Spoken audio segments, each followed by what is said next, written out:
No cambia mis diapositivas. Está. Antes de entrar al avance del tema, ustedes, futuros médicos, ya saben qué es el diagnóstico. A ver, ¿qué es una evaluación diagnóstico para ustedes?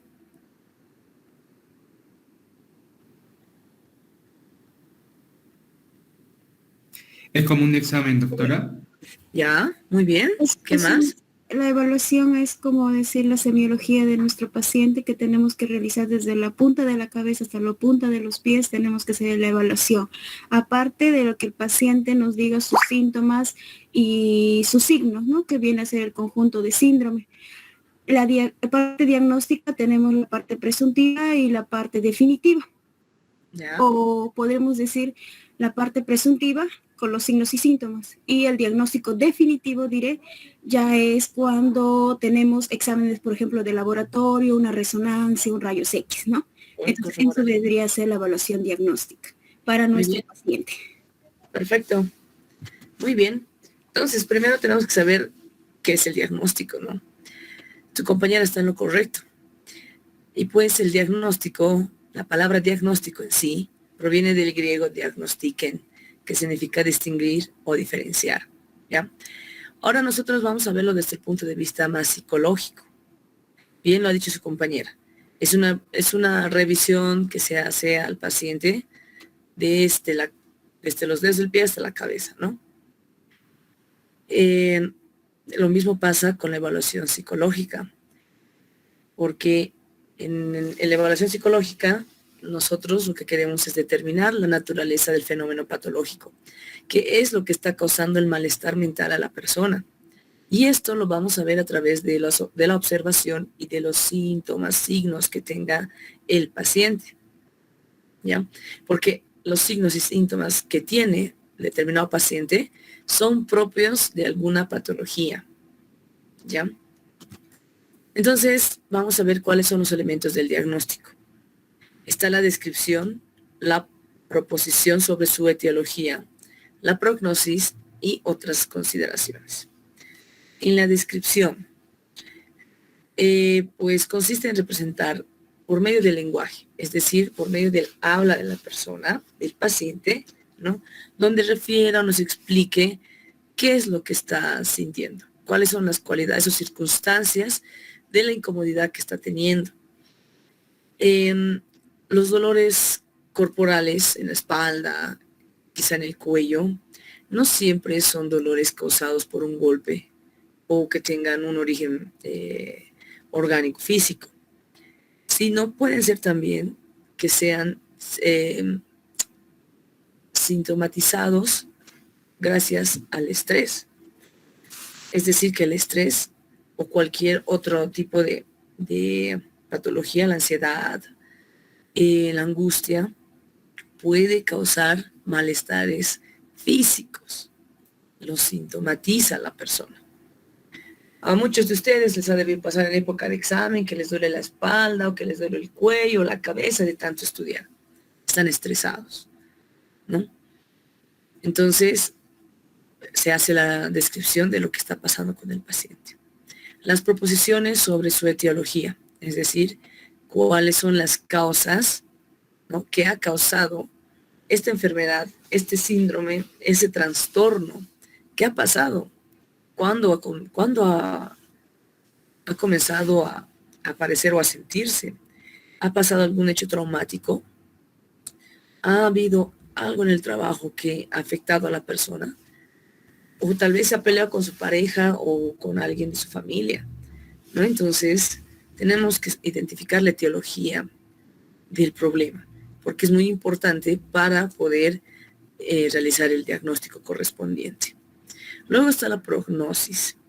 Y a esto ya nos referimos a cuál ha sido la evolución de los síntomas desde el momento que ha aparecido. ¿Ya? Puede ser que le dolía la nuca a la persona. Sigue en estrés, está en exámenes, tiene que ir a su trabajo, aparte es padre de familia o madre de familia. Entonces eso va a ir evolucionando más porque no tiene tiempo de desestresarse, de hacer algo que le haga calmarse un poco. Entonces, ¿qué va a generar? Más estrés, ¿no? Y va a haber más evolución en cuanto al dolor que somatice. Puede ser que no sea solo en el cuello, sino también ahora que tenga jaquecas o migrañas o dolores en la espalda, ¿no? Entonces, ahí ya nos referimos a la evolución que está teniendo la enfermedad, ¿no? En otras consideraciones vemos 3 puntos: un orden terapéutico, un orden social y un orden teórico. Terapéutico. Bueno, teórico primero. Teoría, tenemos que saber qué síntomas son características de alguna patología, ¿ya? Social, tenemos que ver qué está ocurriendo con la persona, qué les puede estar afectando tanto que esté somatizando el dolor o qué ha pasado con la persona, ¿no? Y pues terapéutico, porque nosotros a través de la evaluación diagnóstica tenemos que confirmar esta evaluación y así poder realizar un tratamiento, ¿no?, de orden terapéutico. Ahora, ¿cuáles son los requisitos para un buen diagnóstico? Lo más importante es que haya una observación sensible, activa, para los psicólogos y también para los profesionales en salud, médicos. Es importante observar al paciente, ¿ya? Un tic en el ojo, los movimientos de su mano, los movimientos de sus piernas, la gesticulación que haga o el tartamudeo que tenga. Esas son cosas que tenemos que observar, que nos puede dar indicio a determinada patología. Nos podemos ver si está mintiendo o no está mintiendo. También, por ejemplo, ustedes a través de la observación pueden ver si su paciente les está mintiendo de cómo se ha lastimado, cómo se ha hecho la herida, cómo ha tenido un accidente, ¿no? Pero ustedes observando y con la experiencia van a ver de que está mintiendo. En el caso de los psicólogos, psiquiatras también, porque ellos también realizan los diagnósticos, la observación va en todo la gesticulación y los movimientos corporales que pueda tener. Por ejemplo, si un paciente está enfrente de vos, está inquieto, arregla todos los bolígrafos que están en tu mesa, ve la hora, todo pone en orden, puede ser que la persona sea paranoica, ¿ya? Ahora, si siente que alguien le está persiguiendo y te dice, no, siento que alguien nos está mirando, paranoica, totalmente. Entonces, la observación ayuda mucho para poder hacer un diagnóstico fuerte. Evidentemente, esta observación va a dar paso a que tengamos una teoría, una hipótesis de qué puede estar pasando con el paciente. Yo ahorita estoy diciendo, puede ser que tenga paranoia, pero yo tengo que realizar la batería de pruebas correspondientes para confirmar mi diagnóstico, lo que decía su compañera, ¿no? Se hace las pruebas necesarias, pero se confirma, ¿no?, a través de estas pruebas de laboratorio y demás. Entonces, lo que ustedes tienen que hacer como futuros médicos que van a hacer el cambio es tomar en cuenta el lado psicológico también en los problemas que pueda tener su paciente, ¿ya? Los médicos antiguos, digo, de antiguas generaciones, bueno, todo dolor corporal era porque tenías algún mal en el cuerpo, o sea, físico, que te has caído, que te has lastimado y demás, pero no daban credibilidad a lo que es la enfermedad mental o la mala salud mental, que causa también daños, que somatizan los pacientes y causan daños, incomodidades físicas, ¿no? Otro requisito es la capacidad de relacionarse con el paciente. Es muy importante que ustedes sean empáticos. Siempre voy a manejar esa palabra, porque es una cualidad que ustedes deben tener. Ser empáticos con sus pacientes. Recuerden que sus pacientes están yendo por ustedes para que les ayuden. No están yendo a verlos y a saludarlos. Están yendo porque los necesitan. Están yendo porque tienen miedo por lo que están pasando, por lo que su cuerpo está pasando. Entonces, tienen que tener esa empatía, el buen trato a sus pacientes. Yo sé que cuando ustedes estén ejerciendo, no solo van a ser médicos, sino también van a ser papás, mamás, son hermanos, hermanas de alguien, em, son hijos de alguien, van a ser papás de alguien, amigos de alguien. Entonces siempre van a tener problemas personales. Los médicos, el personal de salud, no son pues, no son seres invencibles, somos humanos todos. Pero hay que saber realmente dejar los problemas a un lado cuando estén tratando a un paciente. Como les digo, el paciente está ahí porque los necesita, porque tienen miedo. Entonces, ustedes tienen que tratarlos bien, o sea, empáticamente. Imagínense, el paciente viene con miedo, eh, le duele el cuerpo, está pidiendo ayuda y que de plano tú lo trates mal, no va a confiar en ti, no va a dejar que lo ayudes y la persona va a terminar sufriendo más porque ya no va a querer al médico, porque va a pensar que todos los médicos son iguales. Ustedes referían, algunos de ustedes referían de que han tenido experiencia mala con un médico, ¿no? Que no los había tratado como debe tratarse a una persona y que no iban a ser igual. Y aquí está la diferencia. El trato que ustedes van a tener hacia con sus pacientes es muy importante. Otro punto es el conocimiento teórico bien fundamentado. Ustedes nunca dejan de estudiar. Van a ser constantes investigadores. Las enfermedades van evolucionando, ustedes tienen que evolucionar conforme a las enfermedades. Tal es el caso del COVID, lo hemos visto. A ver, ¿cuándo ha empezado el COVID? ¿Qué pensábamos que era? ¿Qué pensábamos que era la cura? ¿O que no había? ¿O que nos íbamos a morir? A ver, ¿quién quiere participar? ¿Cómo veíamos el COVID al principio? A ver, alguien levantó la mano. Ya, tiene la palabra la primera persona que levantó la mano. Buenas noches, doctora.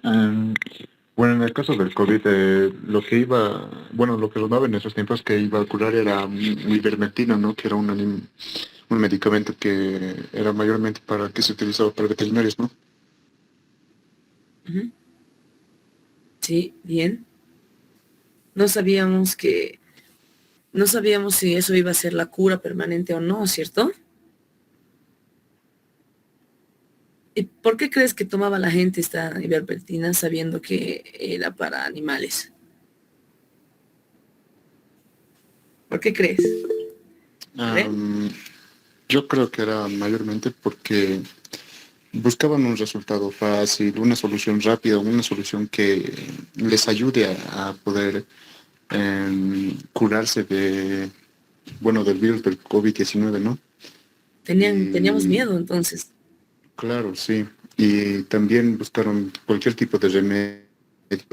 Y aparecieron también en ese momento, bueno, yo soy de Bolivia y en ese momento también sacaron de que del caricaris que iba a servir también para curar el virus del COVID-19. Entonces, el, fue tanto el miedo que causó la pandemia eh, que la gente estaba desesperada por buscar un remedio o una cura.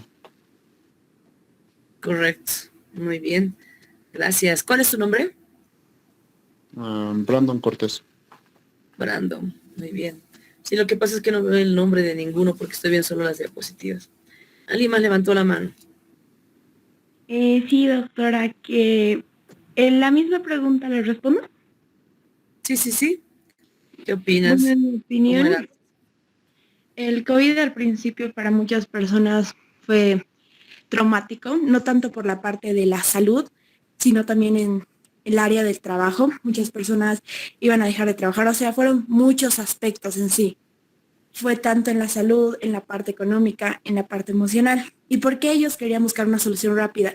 No solo fue tanto la ivermectina, si lo estoy diciendo bien, también fue que otras personas decían hay que tomar cloro, hay que tomar naranja quemado, o sea, En las redes sociales se fueron divulgando mil remedios y la gente en su desesperación, yo he tenido conocidos, parientes que en la desesperación de querer mejorar, de querer salir rápido, a los que les ha dado la enfermedad en un aspecto grave, han llegado a tomar cloro por solo querer mejorar. Es la desesperación, es el miedo que te da en todos los sentidos, la nueva enfermedad. O sea, lo desconocido siempre da miedo. Y peor cuando ves los casos subiendo de tanto en tanto. Un día era un caso y al otro día ya eran 200 casos, 300 casos, y la gente moría y daba miedo. Era todo lo que se sometía a eso del miedo. Correcto. ¿Tu nombre? Génesis Chávez, doctora. Génesis. Sus compañeros tienen razón. La desesperación de las personas hizo que tomemos alternativas para no enfermarnos. Y si se dan cuenta, a esta situación que todos pasamos, se sumaban las enfermedades mentales. Ya se ha visibilizado mucho más durante este tiempo. Las personas han ido desarrollando varios trastornos. Otras se han ido quitando la vida, de hecho, por la depresión, por no saber qué hacer. Otras realmente han optado a hacer algo productivo en su casa, pero la mayoría no fue así. He visto casos de suicidio. Incluso se ha creado una red gratuita de telefonía para atender casos psicológicos acá en La Paz. Entonces, nadie se preocupaba del hecho de que estaba muriendo gente también, pero por el encierro en el cual estábamos, por el miedo a contagiarse, ya incluso nunca ha vuelto a ser la misma persona porque se ha quedado con un trastorno obsesivo compulsivo. Trastorno obsesivo compulsivo de lavarse las manos a cada rato o el echarse alcohol a cada rato, pero a cada rato les digo 5 segundos y a todo lo que está a su alrededor. Entonces, muchas personas han desarrollado estos trastornos. Entonces, este ejemplo lo daba porque nos hemos ido acostumbrando a la nueva normalidad.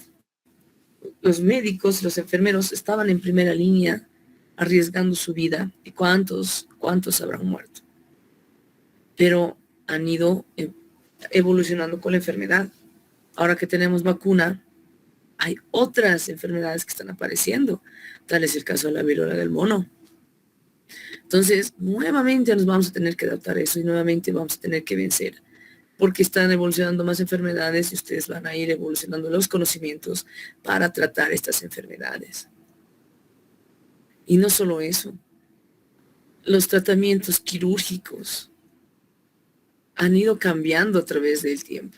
Las generaciones atrás, las intervenciones de la bilis era con cirugía abierta para extraer esas piedritas, ¿no? Y ahora, no, si ahora solo te hacen 3 incisiones y te hacen una cirugía laparoscópica que no es invasiva. Entonces, los médicos se han tenido que acomodar eso, aprender esa técnica, a evolucionar nuevamente con la tecnología también, a desarrollar sus nuevas capacidades. Entonces, ustedes nunca dejan de estudiar. Médico que deje de estudiar, médico que se va a retrasar y no va a poder hacer bien su trabajo. Entonces, sus conocimientos tienen que estar bien fundamentados. Y no solo en medicina, como les decía, también tienen que saber sobre el área de psicología, por lo menos lo más básico. Y para eso existen 2 libritos que les va a ayudar mucho, que es el DSM-5, donde se describe todas las patologías que hay, cuáles son las características y cuáles son los síntomas. Y el CIE-10, ¿no? De la misma manera, va explicando las patologías que hay. Entonces, estos libros, que lo lean, les va a ayudar para complementar sus estudios. Un buen médico es el médico que da la importancia a ambos campos, ¿no? Tanto la medicina en general y la psicología, porque van de la mano, y les acabo de dar un montón de ejemplos. Como dice este dicho, los deportistas mente sana en cuerpo sano, dicen, ¿no? Pero ahí también vemos que no estamos hablando solo del hecho de que el deportista tiene que estar enfocado en su partido y pues va a ser saludable porque hace ejercicios, no, sino porque cuando nosotros tenemos buena salud mental, ya estamos tranquilos con nuestra vivencia, no tenemos ningún tipo de dolor que somaticemos. Si no tengo estrés, no me va a doler la cabeza. Si no reniego a causa de algo, ¿por qué no renegamos en vano? Renegamos por alguna situación. Y este enojo hace que nos duela la cabeza o el cuello. Ya entonces nada es casualidad, todo está conectado, todo el cuerpo está conectado. Por eso tienen que dar importancia al lado de la salud mental, la psicología. Conocimientos teóricos bien fundamentados en qué? La personalidad de su paciente. Tienen que identificar qué tipo de paciente es. Hay 10 tipos de personalidades. ¿Ya? A ver si nos queda tiempo, podemos ir viendo un poco de eso, que no está en nuestra malla curricular, pero podemos ir viéndolo.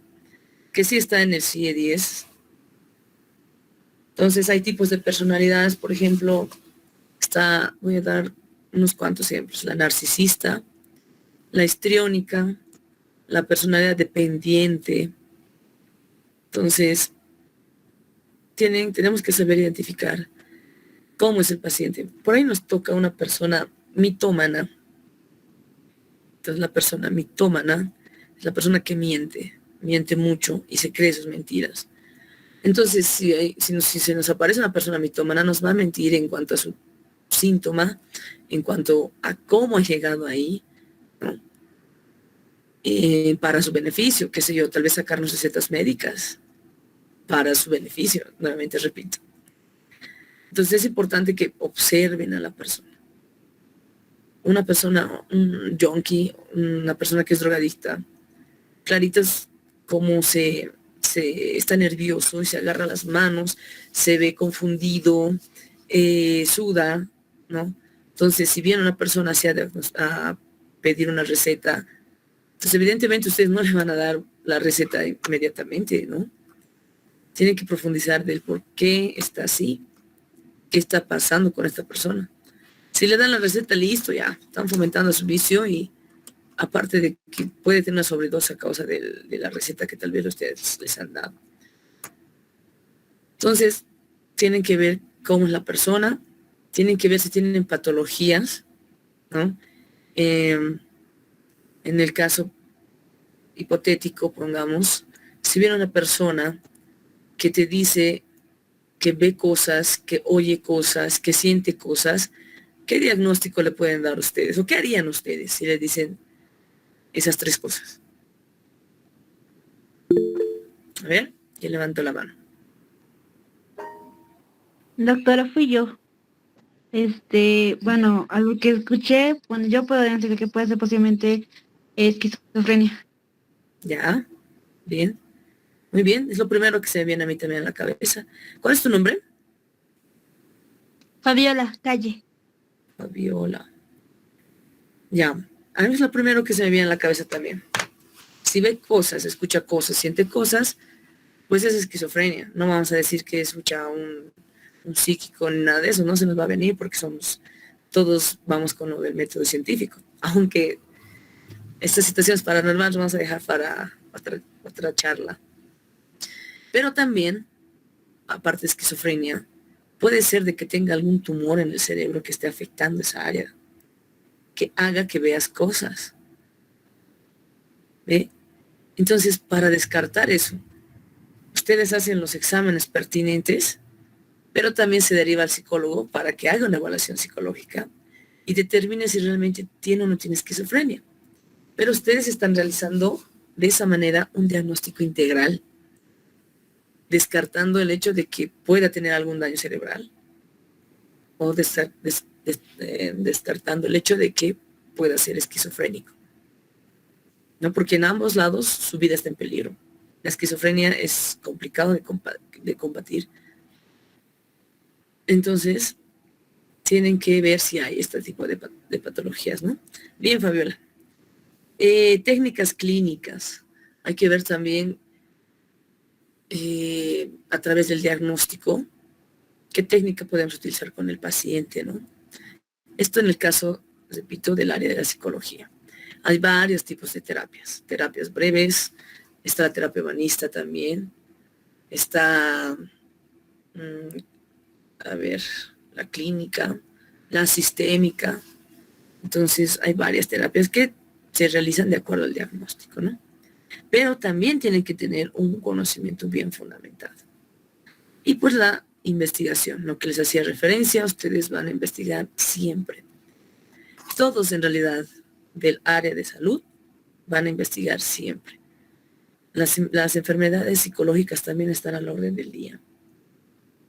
Y con tantos cambios que está teniendo la sociedad, se requiere de un psicólogo, la ayuda de un psicólogo. La generación de ahora de los niños, tan dependiente a los aparatos electrónicos, a las computadoras, tablets, a los smartwatch, no sé, un montón de cosas que nos dan vía libre a la tecnología, ¿no? Pero también eso crea personas o niños, en este caso, que van a desarrollar una personalidad dependiente a la tecnología.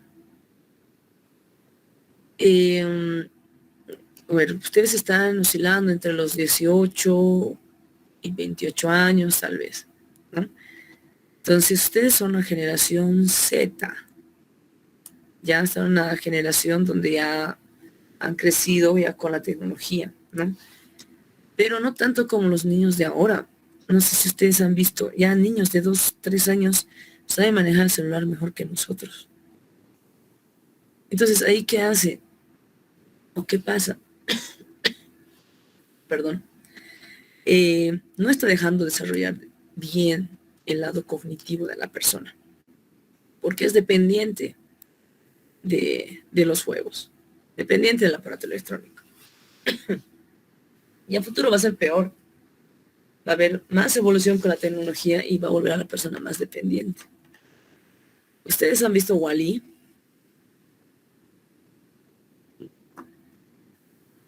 ¿Alguien ha visto Wall-E? Doctora. Sí, doctora. Sí, doctora.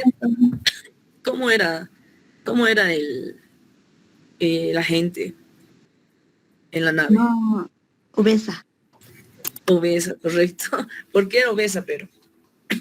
Porque se han vuelto dependientes a la tecnología. Correcto. Perdón, es que me estaba atorando. Correcto, lo que dice su compañera es verdad. Se han vuelto muy dependientes a la tecnología. Y esto ha pasado porque finalmente hemos destruido el mundo. Ya, se ha ido el mundo, murió. Se fueron a la nave, se volvieron obesas porque se volvieron sedentarios. Tenían su tele aquí adelante, ¿no? Y no caminaban. Tenían un aparato ahí que hacía que se muevan, ¿no? Génesis, a ver, ¿qué opinas de esto? Bueno, doctor, en la película nos demuestra que más de volverse sedentarios es que la misma tecnología les facilitó muchas cosas. No tenían que caminar porque en una silla estaban sentados ellos y se movían, pedían a través de la tablet. Lo mismo con los niños, si se ve bien en la película, se les da puro celulares, bueno, no eran celulares, para que se distraigan. Y como usted dice, es lo que pasa actualmente. A lo que he visto o escuchado es que ahora mismo nosotros es más fácil soltar la dopamina. Vemos un video gracioso, vemos, es más fácil hacernos alegres de un momento al otro y por eso leer o estudiar ahora se ha vuelto mucho más pesado que antes. Ahora con la facilidad de ver videos o todo eso, nosotros mismos nos vamos cortando. O sea, la tecnología nos alivia y a nosotros nos quita presión y lo queremos todo más fácil. Uh-huh. Sí, esa es la palabra clave, lo queremos todo más fácil, pero estamos dejando de lado muchas cosas importantes. A ver, ¿qué hacen sus compañeros comentarios? Jessie dice, tenían árboles de pizza, no recuerdo esa parte. Erland dice, pensé que era Willy la ballena, sí, porque están demasiado sedentarios. Claudia dice, su vida estaba muy relacionada al sedentarismo, correcto, por el hecho de tener la tecnología a la mano. Pues sí, Porque si yo les pregunto ahorita, ¿cuál es el número de celular de su mejor amiga? Les apuesto que no lo han memorizado porque debe estar en su celular, en contactos favoritos tal vez, pero está, pues, no ejercitamos lo que es lo cognitivo. Y pues ya nosotros ya somos otra generación. Los niños son los que van a sufrir las consecuencias a futuro, porque están apareciendo nuevas enfermedades, la novofobia, por ejemplo, que realmente te vuelves adicto al celular. Y no estoy hablando de una adicción de, me he olvidado mi celular, no tengo que ir, no puedo estar sin él. No, sino de que somatizan dolores porque su celular no está con ellos. Entonces también van evolucionando las enfermedades mentales. Por eso tenemos que estar en constante investigación también. Y las nuevas enfermedades que va a haber en mi generación, que es la enfermedad que ha estado, no digo de moda, sino que ha habido mucha, porque yo soy millennial, era el cutting. El cutting estaba al orden del día porque habían esta ¿qué se llama? Tribu urbana de los emos. ¿Ya? Los emos, exacto, Brandon. Entonces estaba muy de moda, es que no sé si es de moda, el cutting. A ver, Fabiola. Doctora, también van a ser los medios tecnológicos los que van a influenciar nuestra vida. Es decir, que si ven, por ejemplo, como usted dijo, el Qten se hizo por un tiempo también por moda. Algunas personas igual simulaban muchas cosas que, por ejemplo, de la depresión, la anorexia y la bulimia, que también es algo psicológico, es porque vemos a personas bonitas y anhelamos esas cosas y ya nosotros nos trastornamos y ya creamos una enfermedad psicológica, pero eso más que todo nos influye, es más influyente por la tecnología, porque hay muchas cosas que la tecnología nos proporciona y nosotros pues no aprovechamos lo bueno, sino que lo malo. Correcto, hay muchas personas que no ven o no lo usan a favor del pro de la sociedad, ¿no? La tecnología, porque estar conectados ahora, miren, estamos pasando clases virtuales. Unos están en Perú, hay otros que están en Brasil, y pues otros están en otro departamento de aquí, de Bolivia, pero estamos conectados por un fin de aprender, ¿no? Que va a ayudar a su vida profesional. Entonces hay cosas buenas. El GPS a los niños, que tantos raptos hay, trata y tráfico y demás.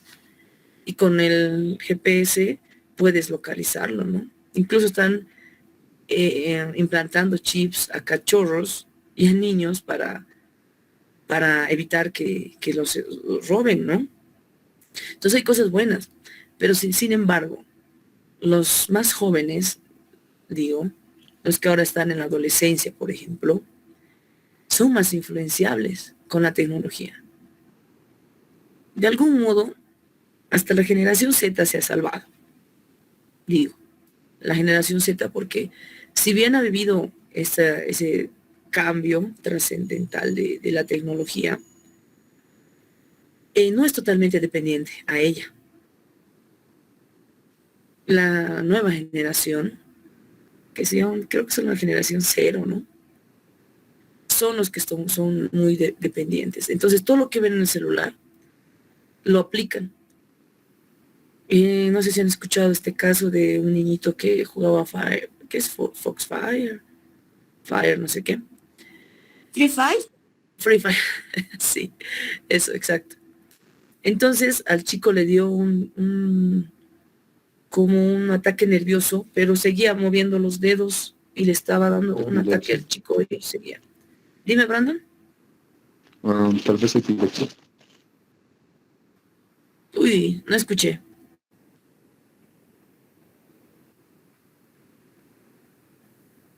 Repítenos, Brandon, porfa, porque ahí nos ayudas. Epilepsia. No fue epilepsia. Fue como si el cerebro se hubiera desconectado del cuerpo. O sea, ya no reaccionaba el chico solo movía los dedos. Y sin celular, ¿no? Solo movía así sus dedos. Entonces, eso es algo nuevo que sucedió. Brandon dice epilepsia. Bueno, epilepsia hubiera sido que se hubiera lanzado al piso y ya sabemos cómo tratar, qué hacer en estos casos, que eran las personas que tienen ataques epilépticos. Pero en este caso no. ¿Qué se hace si el chico sigue apretando los botones imaginarios y sigue viendo al frente cuando no hay nada? Entonces, para analizar todas esas situaciones mentales que están teniendo ahora los niños. La violencia está al orden del día a través de los celulares. En YouTube puedes ver todo. Por Google puedes ver todo. Ahora, miren, yo estaba viendo la otra vez Netflix, tranquila. Cuando me pongo a ver justamente todos estos casos de psicología forense por mi ámbito laboral. Sin embargo, digo, estos casos de psicópatas, estos casos de sociópatas, asesinos en serie y demás, lo puede ver un niño. Y este niño puede ser tan, no sé, tan fácil de impresionar que puede copiar a esta figura, a esta persona, porque lo que hay en Netflix son casos reales. Los invito a ver, igual, porque les va a servir, porque explican desde las neuronas, desde todo lo físico que tiene que ver y que tiene relación para que una persona sea sociópata o psicópata, aparte de los hechos psicológicos. Pues dan una explicación también física, neurológica. Entonces, yo lo veo desde ese punto de vista. Aprendes para poder tratar casos. Tal vez ustedes igual, que van a ser futuros médicos. Pero los niños no. ¿Ya? Y pueden tener tendencias psicópatas con rasgos en realidad, lastimando a los animales. Que un niño lastime a un animal, a un perrito, no está yendo por buen camino. Entonces ahí ya es una llamada de atención para que nosotros podamos ya intervenir. Hay entonces, chicos, bastantes males también de la tecnología que va a afectar a las futuras generaciones. El tema del sexo igual, está al orden del día en el celular. Niños de 12 años, 11 años son papás. Entonces, en vano los papás están queriendo encerrar en la burbuja a los niños. En realidad, lo que se tendría que hacer es enseñarles qué es lo bueno y qué es lo malo. Había un debate, justamente estoy en un diplomado en psicología forense. Entonces había un debate y dice, los jóvenes de 16 años que han asesinado no tienen pena o sea, no los pueden encarcelar. De 14 años tenía. Había un hecho en Santa Cruz donde este muchacho de 14 años ha matado a uno de 19 años. Pero imagínense, los chicos de Santa Cruz son pues altos, ¿no? Y no lo han metido a la cárcel, solo le han hecho una evaluación psicológica y en la evaluación psicológica han recomendado que los papás le cuiden más al joven, al adolescente. Pero entonces nos podemos a pensar, la justicia no va a remeter hacia estos jóvenes de 14 años, pero los jóvenes de 14 años ya tienen conocimiento de lo que es el bien y lo que es el mal. Entonces, pienso yo que a los jóvenes así, si no hay pena de cárcel por la edad, en Bolivia no se permite que entren a la cárcel menores, por lo menos recluirlos en un centro de salud. ¿Para qué? Para que puedan trabajar en el estado mental de este joven y puedan darle una oportunidad de que pueda vivir una vida normal a futuro. Entonces, todo esto de que el joven de hecho le clavó un cuchillo en el ojo, ¿ya? Entonces, la gravedad del hecho de violencia, pues no es pues que haya nacido de él, sino de que ha habido cierta influencia de su entorno para que lo haga, o qué ha pasado en su infancia para que no sienta compasión hacia los demás, ¿no? Porque un chico de 14 años que le mete un cuchillo en el ojo, algo está pasando, ¿cierto? Entonces, todas estas situaciones tenemos que estudiarlas, todas estas situaciones tenemos que investigarlas para que no sigan pasando, por lo menos no a tanta cantidad. Tantas cosas realmente vemos ahora. No sé, tal vez se los puede llevar a la correccional de menores. ¿Sabes? En el caso de la correccional de menores, me parece que se corrompen más ahí porque conocen a todo tipo de jóvenes que han delinquido.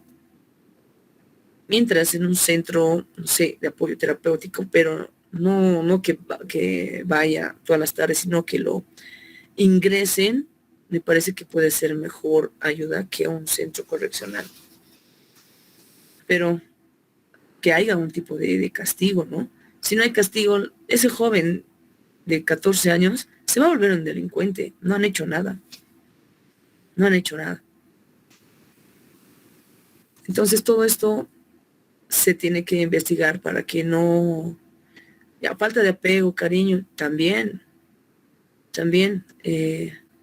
pero también tiene que ver mucho el tema que la facilidad de ver ahora imágenes de violencia en los celulares, en cualquier lado. Antes me acuerdo las películas, no puedes verlas, o ve, sí puedes, prohibidas, no sé. Pero ahora nada, todo está a la orden del día, como les digo, ¿no? La tecnología va avanzando, las enfermedades van evolucionando, ustedes van evolucionando con esto, las enfermedades mentales también van cambiando, como les decía, ¿no? Lo del cutting, otro compañero dijo la anorexia. Entonces, poco a poco va cambiando la situación y poco a poco nosotros también tenemos que ir cambiando con todas estas situaciones. A ver, aquí han mensajeado bastante. El tema es el pésimo sistema judicial donde no se busca la reformación. Sí, como les dije el primer día, yo soy abogada también. Entonces, efectivamente, el sistema judicial no va. Es una confrontación ética que tengo cada vez que me tocan este tipo de casos, ¿no?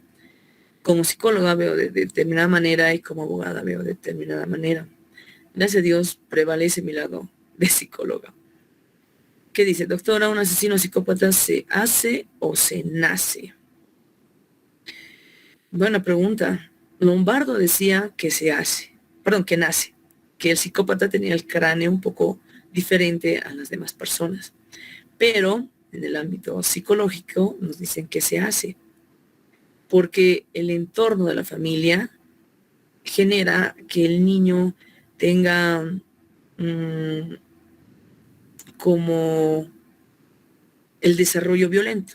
Por ejemplo, una familia drogadicta, ¿no? Donde vea violencia siempre, donde vea gritos, si le pegan, e incluso puede ser víctima de abuso sexual. Entonces, a través de su entorno, el niño puede ser psicópata, ¿no? Pero también indican, ¿no?, varios autores que es hereditario. Entonces, esto de se hace o se nace es realmente una pregunta muy controversial, ¿no? Muchos tienen diferentes opiniones. Personalmente pienso que un psicópata se hace por el entorno en el cual crece. No sé si les pasa a ustedes como futuros médicos, quizá ven en las personas cosas que otros no. Por ejemplo, si está un poco encorvado, entonces ustedes ya tal vez ven, le duele la espalda, o si se agarra la cabeza, entonces ustedes dicen, le debe estar en la cabeza. Lo que a mí me pasa como psicóloga es analizar las películas que veo, y más las películas de terror, porque siempre hay un asesino. Entonces yo me pongo a pensar, ¿por qué este personaje es asesino? ¿Qué ha pasado en su infancia? Y justo una de esas películas, que es Halloween, saca una precuela, si no me equivoco, y muestran cómo este asesino, ¿no?, Michael Myers, Desde chiquito tenía rasgos de perversión. Mataba palomas, mataba ratas, ha ido matando a los animalitos. Por eso les digo, de que el hecho de lastimar a los animalitos puede ser un indicio de que el niño tenga tendencias psicópatas. Es muy interesante todo este tema. Realmente les recomiendo varios documentales que hay. Bueno, si les interesa, ¿no? Este tema. Nos estamos cambiando de tema, estamos hablando de la evaluación psicológica.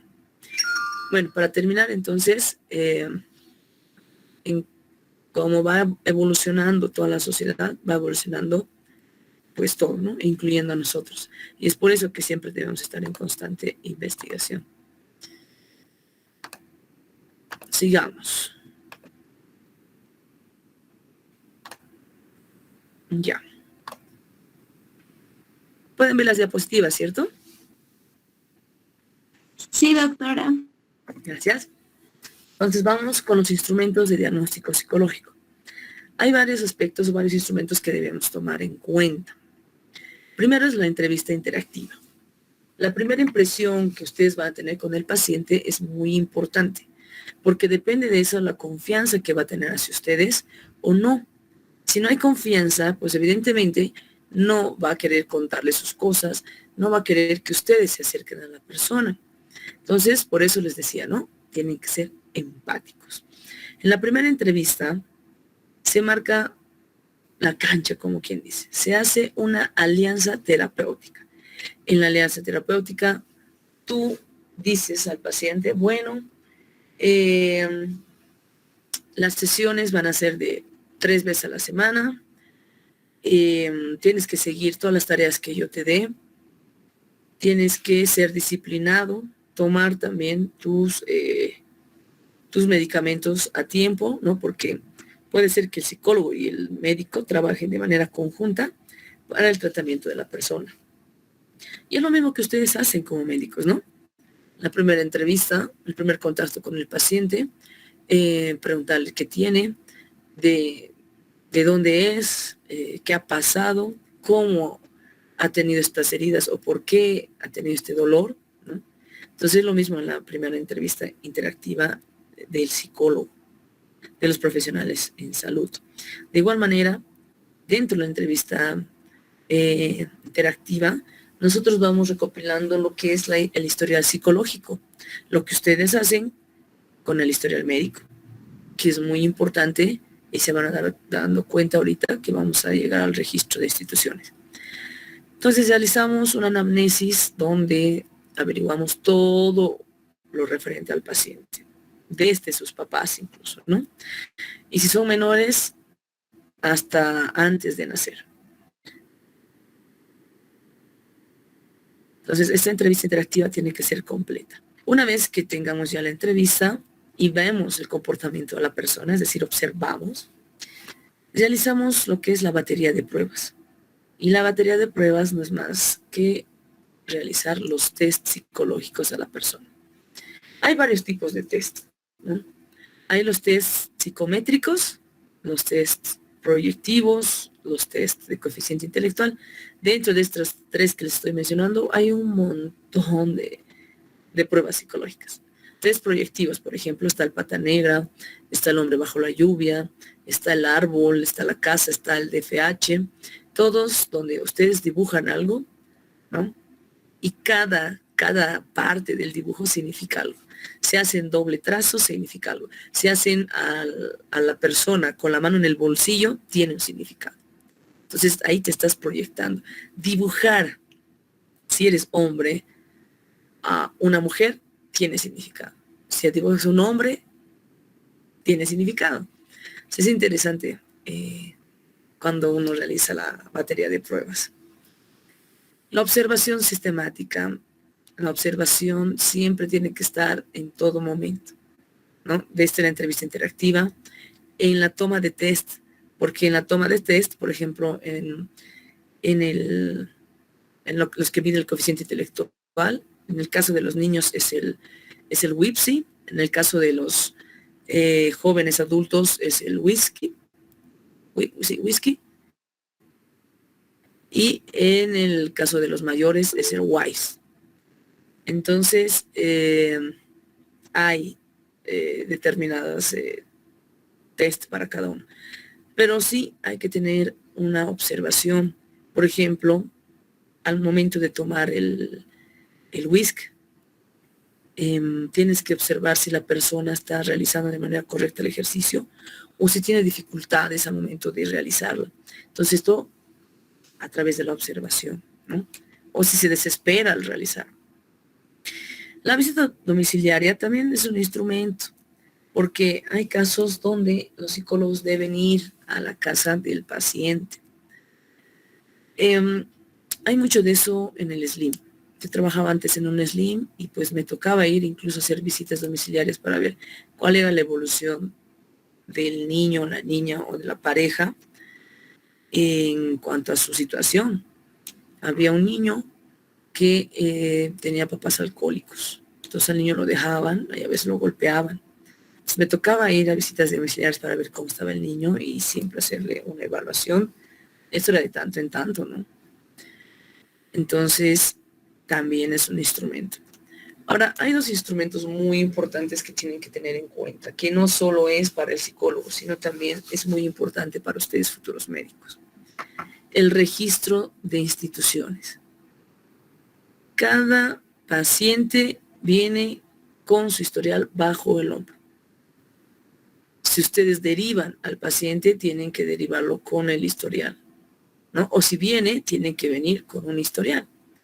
Porque nosotros debemos saber qué tratamientos ha tomado antes este paciente y si les ha ayudado o no, para descartar este y nosotros poder realizar otro. O imagínense que venga un paciente de la nada, te dice que no tiene historial médico, que nunca ha ido antes al médico, y pues que alega tener migrañas. Entonces hace todo eso para tener tu receta médica con algún ansiolítico que lo utilizan para drogarse, ¿no? Entonces ahí le haces daño al paciente. Otra puede ser de que se haya hecho un tratamiento en el paciente, pero de que no es recomendado porque le ha hecho mal, le ha dado algún tipo de ataque o algo al paciente. Tú, al no saber esto, realices lo mismo, pero esta vez puede, no sé, causar hasta la muerte. Entonces es importante que haya un registro de las instituciones a la cual ha recurrido el paciente. Y pues tomar los documentos personales, es decir, todo lo que tenga relación con su paciente.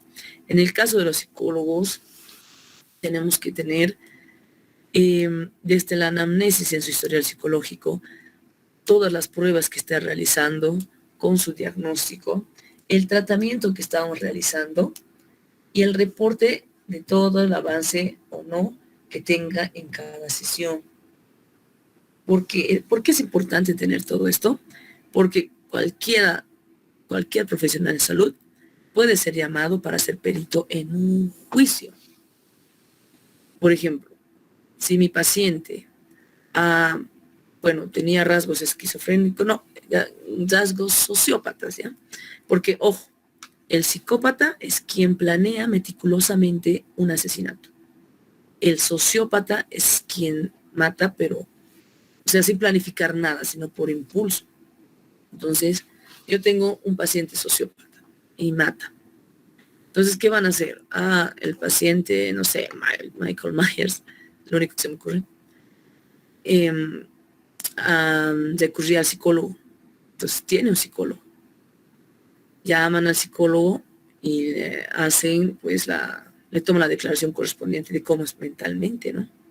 Entonces, yo no puedo ir, pues, sí, creo que tiene rasgos, pero no tanto. Falta todavía, no puedo hacer eso. Tengo que ir con mi historial y le tengo que decir, desde la anamnesis, desde el primer momento que ha llegado aquí, se ha notado esto, estas son las observaciones, estas son la batería de pruebas que se ha tomado y estas son las fechas en que ha venido a terapia, ¿no? Entonces es importante tener este historial psicológico. Ya en su caso, el historial clínico, de igual manera, pueden llamarles para saber cuál era la situación de la persona, no sé, que está implicada en un asesinato o que ha sido víctima de un asesinato, no sé. Entonces, siempre con su respaldo. Además de que cuando realicen alguna operación, una intervención o den de alta a alguien, tiene que estar todo bajo documentación. He visto casos donde la familia ha perdido al ser querido, ¿no? Bajo la revisión de un médico, pero la familia estaba tan dolida que le echó la culpa al médico, ¿no? Pero el médico tampoco le dijo, esta operación es 50 y 50. El médico dijo, no, va a salir bien la operación. Entonces muere. La familia le echó la culpa, le hizo un proceso terrible y demás. Lo mejor que pueden hacer ustedes es ser siempre sinceros. Si es un 10% de probabilidad de decírselo y no dar falsas esperanzas a la familia, ¿no? Ahora, si el paciente ha querido irse del hospital, ustedes no le han dado de baja, pero de alta, perdón, y no ha querido irse, entonces ustedes tienen que hacer igual un reporte y que se está yendo porque él lo está queriendo así. Imagínense que muere esta persona y que ustedes le han dado de alta por presión de ellos. No, pues a ustedes les van a echar la culpa. ¿Por qué le han dado de alta si todavía estaba delicado? En cambio, si él se va bajo su consentimiento, tiene que dejarte una firma. Y si te vienen a decir, tú lo has soltado y no estaba todavía sano, no, pero esperen un momento. Aquí está la firma del paciente, donde indica que por decisión propia está dejando el hospital y el tratamiento. Listo. Y con eso ustedes, pues, están tranquilos y están respaldados. Por eso es importante tener todos estos datos, estos documentos personales, ¿no? De cada paciente que ustedes tengan. Adentrándonos un poco ya a lo que es la entrevista, que es el componente principal para la evaluación psicológica, para la evaluación clínica, ¿no? Que a través de eso va a venir lo que es el tratamiento, ¿no? Hay tipos de entrevistas. El primero, y todo según su propósito, ¿no? Primero es la intervención en crisis. Esa intervención en crisis se utiliza para proporcionar una solución inmediata, ¿ya? Y enfrentar los problemas cuando ocurren. Esto pasa cuando una persona realmente está en estado de shock, ingresa al hospital. Entonces no sabemos qué está pasando con esta persona, pero tenemos que hablarle, ¿no? Y comenzamos a calmarla, comenzamos a sacar información que le puedan ayudar a la misma víctima, ¿no? Pónganse de que una persona está en shock, toda ensangrentada, y comienza a decir, yo no he hecho nada, pero no, yo no quería hacer esto, él me ha provocado, ¿no? Que esté en shock. Y luego yo cuando se calme y se dé cuenta de que puede meterse en problemas y nos diga, no, me peleé con alguien, tuve un accidente y por eso vine, ¿no? Entonces está cambiando totalmente la historia. Entonces es importante desde el primer contacto ya poder conversar con el paciente para que te diga realmente lo que está pasando, ¿no? Otra es la entrevista por admisión, que tiene dos fines. Primeramente, juzgar la competencia que tiene, ¿no? el personal de salud para satisfacer al paciente. Cuando ustedes se tienen la entrevista, van a notar que el paciente les va a hacer preguntas a ustedes para ver si son o no son realmente personas en quien confiar su vida. Y también está para determinar la razón de la asistencia del paciente. Nosotros, a través de la entrevista, vamos a determinar del por qué está asistiendo al hospital. ¿Qué le duele? Si ha tenido un accidente, ¿no? Entonces ahí determinamos el por qué está asistiendo. Luego también está el examen del estado mental, ¿no? Recuerdan que hemos hablado hace un momento. Esto sirve para evaluar la presencia de problemas tanto cognitivos, conductuales o emocionales. Entonces, a través de la entrevista ustedes van a ver si es que la persona tiene problemas emocionales, si es que es impulsiva, no es porque tiene problemas emocionales, conductuales, si quiere comportarse de manera agresiva, ¿no? O que golpee la mesa. Entonces ahí puede ser que tenga problemas conductuales. Cognitivos, de pensamiento, puede ser de ¿qué estoy haciendo acá? No me acuerdo por qué vine, ¿no? Entonces, problemas cognitivos están presentes. Y finalmente está la entrevista para obtener el historial médico, ¿no? El historial clínico. ¿Esto para qué? Para conocer los antecedentes del paciente, los antecedentes personales, sociales del paciente. Porque si al paciente le está doliendo la cabeza desde que ha ingresado a su nuevo trabajo, ¿cuál puede ser el problema del paciente? Si calculamos fechas. El trabajo. Ajá. A ver, ¿quién levantó la mano? Soy Génesis, doctora. Quería decir lo mismo del trabajo, perdón. Exacto. Ahora a ver, Génesis, ya que estás ahí. Si es que los problemas de esta persona, el estrés de esta persona, ha iniciado desde que se ha hecho pareja de una chica y se ha vuelto más celoso, es la persona, más agresivo. Entonces, ¿cuál ha sido la causa de que haya cambiado tanto? El problema sería la pareja o lo que le transmite la pareja. En este caso, lo que le transmite la pareja, ¿no? De cómo se siente él, porque la otra Sí, persona no es el problema. Claro, si esta persona antes era segura, era tranquila y de la nada estar con alguien se vuelve celoso, pues esa persona le da inseguridades, no se siente cómodo, no lo entiende y lo llega a estresar, lo llega a cambiar totalmente el entorno, la persona con la que llegas a estar, o incluso tu familia, el área del trabajo, incluso tu ciudad te llega a estresar y te da unos cambios muy bruscos. Exacto. Entonces, por eso es importante, gracias Génesis, por eso es importante saber los antecedentes personales, sociales del paciente, ¿ya? Para que nos ayude a poder ayudarlo.